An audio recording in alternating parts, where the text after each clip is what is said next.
என்னடா ஆச்சு? நான் டெய்லி தோண்டி குடிக்கிற போதை ஏற மாட்டுது. டெய்லி தோண்டி குடிக்கிறியா? ஆமா.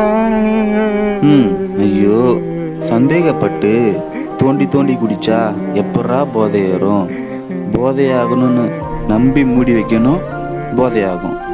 ஒரு வாரம் தான் டைம் இல்லைன்னா அவ்வளோதான். நம்புடா.